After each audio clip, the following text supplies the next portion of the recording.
हरे कृष्णा। तो आज हम भगवत गीता के दूसरे अध्याय के 19वें श्लोक को समझने का प्रयास करेंगे। तो सभी साथ में मिलकर रिसाइट कर सकते हैं।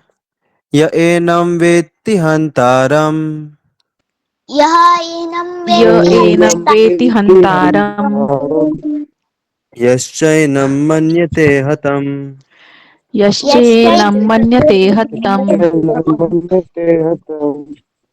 उभौ तौ न विजानीतो उभौ तौ नो विजानीतो नायं हन्ति न हन्यते। नायं हन्ति न हन्यते. Translation: Neither he who thinks the living entity the slayer nor he who thinks it slain is in knowledge, for the self slays not nor is slain. Hare Krishna. हरे कृष्णा। तो यहाँ पे अम, ये जो कॉन्टेक्स्ट है इस श्लोका का वो ये है कि अर्जुन पिछले कुछ पहले वाले चैप्टर में उन्होंने बोला कि मैं इनका वध नहीं कर सकता, मैं युद्ध नहीं लड़ सकता क्योंकि ये सब मेरे रिश्तेदार हैं, मेरे गुरुजन हैं, इनकी हत्या मैं कैसे कर सकता हूँ। तो उसी के रिस्पॉन्स में भगवान यहाँ पे बता रहे हैं कि अगर तुम सोच रहे हो कि तुम इनकी हत्या कर रहे हो तो तुम अज्ञानता में हो, क्योंकि हम कभी भी किसी की हत्या नहीं कर सकते। क्योंकि जिनको हम जो भी व्यक्ति, जो भी हमारे सामने व्यक्ति हैं, हमारे आसपास जितने पूरे जिन जिन भी व्यक्तियों से हम इंटरेक्ट करते हैं, एक्चुअल में वो व्यक्ति शरीर नहीं है, वो व्यक्ति आत्मा है। राइट, एक्चुअली आत्मा जो है, आत्मा इज द मेन पर्सन, और वो आत्मा जो है वो चला रही है इस शरीर को। जैसे अभी ये जो ट्रांसलेशन है ये निशा माता जी ने पढ़ा। तो निशा माता जी कौन है? निशा माता जी, उनका जो शरीर है, उनको शरीर को चलाने वाली जो आत्मा है, उस आत्मा का नाम निशा माता जी है। उसी प्रकार से अभी मैं जब बोल रहा हूँ तो भले ही बाहर से दिखने में लग रहा हो कि मेरा जो फेस है वो हिल रहा है, मेरे जो माउथ है, लिप्स हैं, ये सब हिल रहे हैं, लेकिन एक्चुअल में बोल कौन रहा है? एक्चुअल में अंदर जो आत्मा बैठी है वो बोल रही है, इस शरीर का इस्तेमाल करके। जैसे गाड़ी को भी हम बाहर से देखते हैं तो गाड़ी हमें चलते हुए दिखती है, लेकिन एक्चुअल में गाड़ी को कौन चला रहा है? अंदर बैठा ड्राइवर चला रहा है। उसी प्रकार से वो जो अंदर ड्राइवर बैठा है, वो ड्राइवर भी नहीं चला रहा, मतलब ड्राइवर का शरीर नहीं चला रहा। अंदर, उस ड्राइवर के अंदर एक और ड्राइवर है जो उस शरीर को चला रहा है, और वो शरीर फिर कार को चला रही है। तो एक्चुअल में जो व्यक्ति है वो शरीर नहीं है, वो आत्मा है, और शरीर जो है वो उस आदमी के ऊपर का कपड़े जैसी है। पिछले कुछ श्लोका में हमने देखा ये सब बातें। तो वही चीज यहाँ पे अभी तक पिछले जो एक दो श्लोकास थे उसमें भगवान ने एस्टैब्लिश किया कि हम अलग हैं, शरीर अलग है, हम ये शरीर नहीं है, और हमारा जो अस्तित्व है वो शाश्वत है। शरीर का अस्तित्व शाश्वत नहीं है। शरीर कुछ समय के लिए रहेगा, और आत्मा को मेजर नहीं किया जा सकता, शरीर को मेजर किया जा सकता है। ऐसे अलग अलग डिफरेंसेस बताए। यहाँ तक क्लियर है? तो इसके पहले श्लोका तक भगवान ने आत्मा और शरीर के दोनों के भेद के बारे में बताया कि दोनों कैसे अलग हैं और दोनों की क्या क्या कैरेक्टरिस्टिक्स हैं। अभी इस श्लोका में जो भी अभी तक का नॉलेज दिया कि आत्मा अलग है, शरीर अलग है वगैरह, उसका प्रैक्टिकल एप्लीकेशन बता रहे हैं भगवान। कि इसका प्रैक्टिकल एप्लीकेशन क्या हुआ? कि तुम समझो कि ये जिनसे तुम युद्ध कर रहे हो, जिनको तुम अपना भाई बंधु मान रहे हो, तुम इनकी हत्या कभी नहीं कर सकते, क्योंकि ये तो आत्मा है। आत्मा की कभी हत्या नहीं होती, आत्मा सिर्फ शरीर बदलती है। तो आप, इन शॉर्ट, आप युद्ध के माध्यम से आप इन सब का शरीर बदल रहे हो, लेकिन इनका नाश नहीं कर रहे हो, क्योंकि आत्मा अमर है। तो वो चीज यहाँ पे भगवान बता रहे हैं कि जो व्यक्ति ज्ञान में है वो समझता है कि आत्मा कभी मर नहीं सकती, आत्मा हमेशा जीवित रहती है, सिर्फ शरीर बदलती है। तो अभी यहाँ पे एक सवाल उठ सकता है कि कुछ लोग इसको मिसयूज कर सकते हैं, इस फिलॉसफी को। कुछ लोग बोल सकते हैं कि ठीक है, एनीवेज मैं अगर किसी की हत्या करूं मैं अगर किसी का मर्डर करूं तो मुझे जेल में नहीं भेजना चाहिए, क्योंकि मैंने तो हत्या की नहीं। क्योंकि व्यक्ति तो कभी मर नहीं सकता, व्यक्ति तो आत्मा है। मैंने सिर्फ उसका शरीर बदला। राइट। मैंने उसका शरीर बदला, उसके लिए आप मुझे जेल में क्यों डाल रहे हो? ऐसा बोल सकता है कोई? मैं नहीं मारता तो भी वो कभी ना कभी तो मरने वाला था ना। तो उससे अच्छा मैंने मार दिया उसको। तो फिर मुझे पनिशमेंट क्यों? या फिर कुछ लोग इसको यूज कर सकते हैं मीट ईटिंग को सपोर्ट करने के लिए, कि वैसे भी जो पशु है, मुर्गी हो या जो भी गोट हो, ये जो भी अनेक पशु हैं जिनकी हत्या की जाती है मांसाहार के लिए, वैसे भी वो मरने ही वाले थे। और वैसे भी हमने उनको तो नहीं मारा, हमने सिर्फ उनके शरीर को खत्म किया। आत्मा तो उनकी हमेशा अमर रहेगी। तो अगर हम किसी का मर्डर कर देते हैं, किसी को मार देते हैं, तो भी हमें कुछ इल्जाम नहीं लगना चाहिए, क्योंकि हमने तो मारा ही नहीं। हमने सिर्फ उसका शरीर बदला।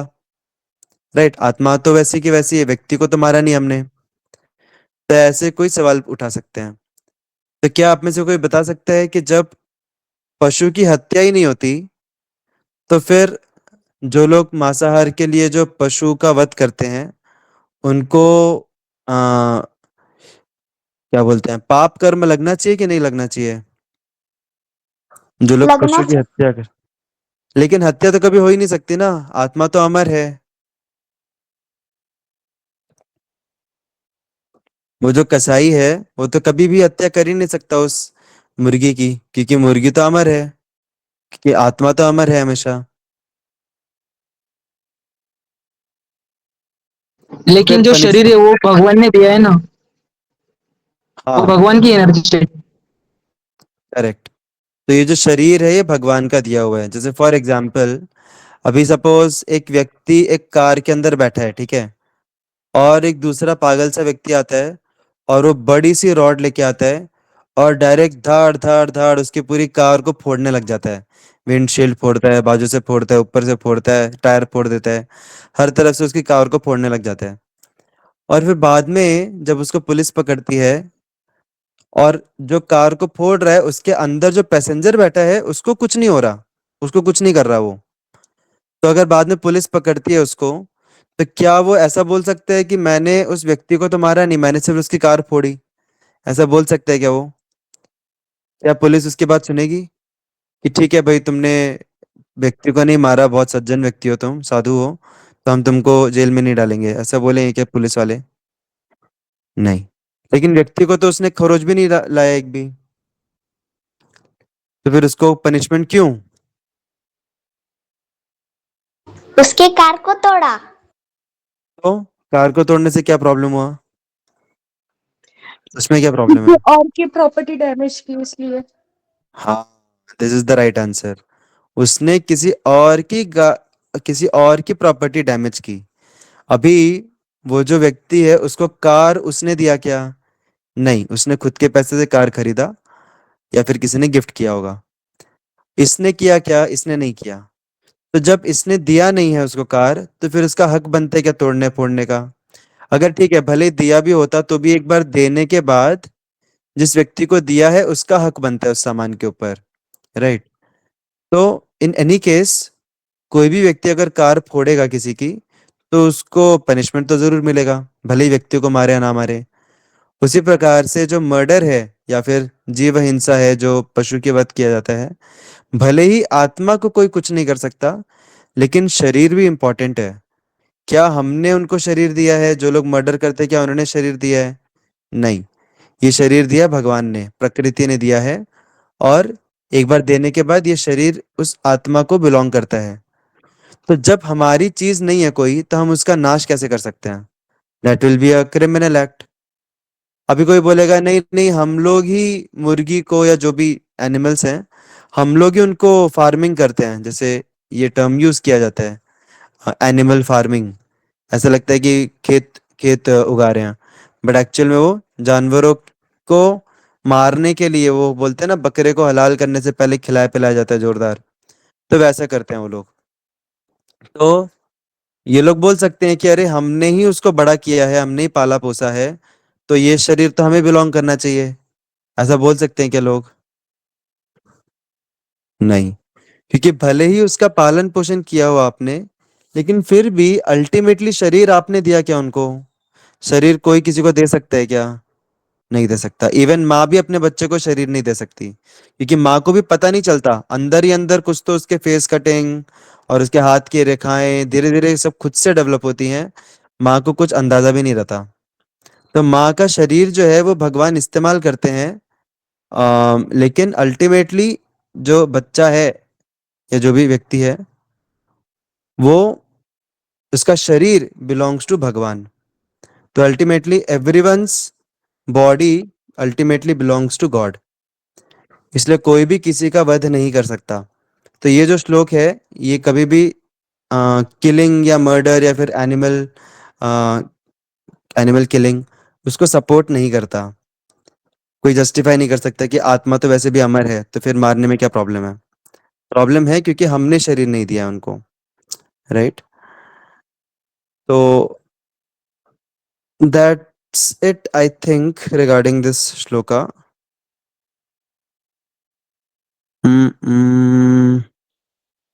या दैट्स इट। तो वही यहाँ पे इस श्लोका के थ्रू समझाया जा रहा है। तो will stop here although it's not the time to end, but there is nothing much else in this shloka. Just let me check which is the next one. अगर उस वो भी short है then we can cover that one, otherwise we'll stop for today.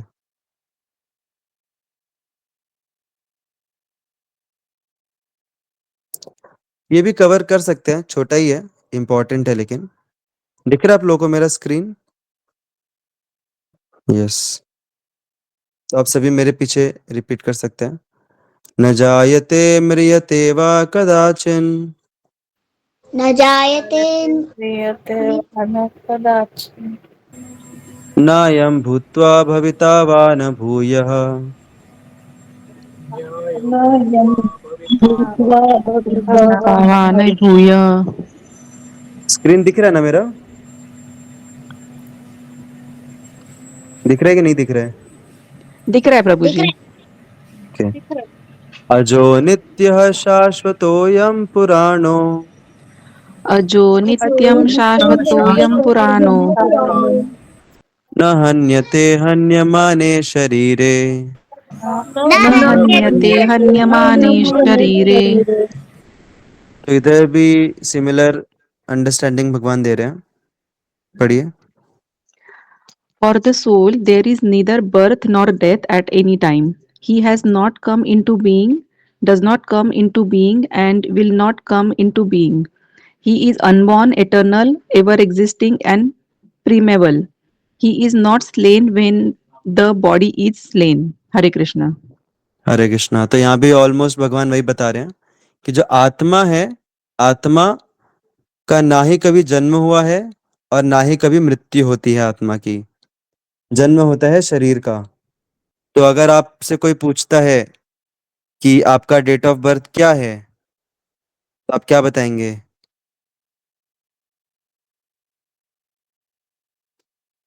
हमारे शरीर का date of birth बताएंगे। हम बताएंगे कि मेरे शरीर का डेट ऑफ बर्थ ये है, लेकिन मेरा कोई डेट ऑफ बर्थ नहीं है, क्योंकि मैं हमेशा से अमर रहा हूं या अमर रही हूं।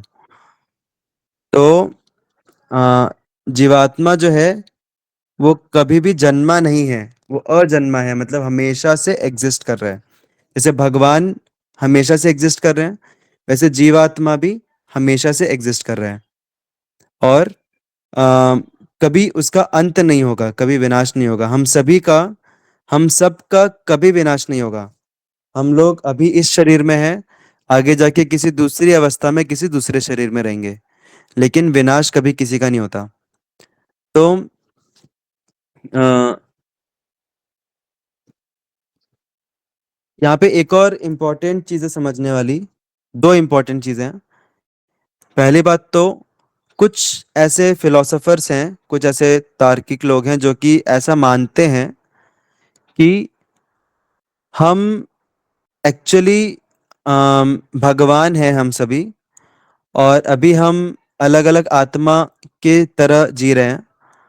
और आध्यात्मिक जीवन की पूर्णता, परम लक्ष्य क्या है?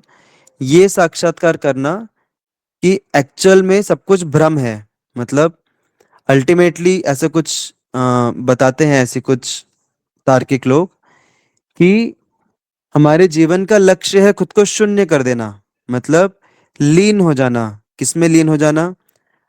अम, ब्रह्म ज्योति में लीन हो जाना, या फिर उसको बेसिकली हमारे एग्जिस्टेंस को खत्म कर देना। उसको मोक्ष बोलते हैं, क्योंकि इस दुनिया में हमारे अलग अलग एक्सपीरियंसेस होते हैं, रिलेशनशिप्स होते हैं, और बहुत बहुत कुछ दुख हमें इस संसार में दिखते हैं। तो उन सभी दुख से निवारण पाने का तरीका क्या है? कि अपने अस्तित्व को ही तुम जीरो कर दो, अपने अस्तित्व को ही तुम खत्म कर दो पूरा। उसको शांति बचेगी सिर्फ। ना कुछ इमोशंस, ना कुछ फीलिंग्स, ना कुछ हमारे डिजायर्स, कुछ भी नहीं। सिर्फ शांति, नथिंगनेस। और ऐसे लोग फिर हमें ध्यान करवाते हैं, मेडिटेशन करवाते हैं, और बोलते हैं मेडिटेशन किस पे करना है? किसी पे नहीं। बस दिमाग को खाली करो, खाली करो, खाली करो, बस। मन में कोई भी विचार नहीं आना चाहिए। बस इसी को मेडिटेशन बोलते हैं। क्यों?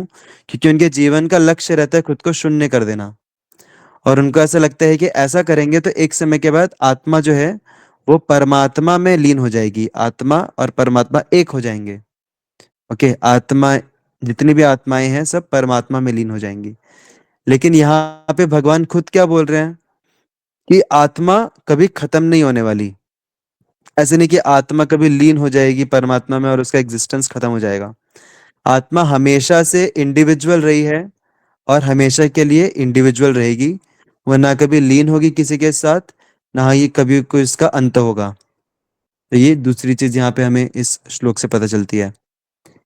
तो हम सभी का, बेसिकली हम सब लोग जैसे अभी हैं जीवात्मा, वैसे ही हमेशा के लिए रहेंगे जीवात्मा। अलग शरीर, अलग अलग शरीर में रहेंगे।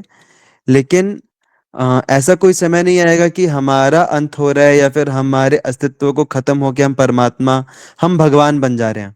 तो हम कभी भगवान नहीं बन सकते। जो जीवात्मा है वो हमेशा अलग स्थिति में रहेगा, भगवान अलग स्थिति में है। कभी भी जीवात्मा भगवान नहीं बन सकती।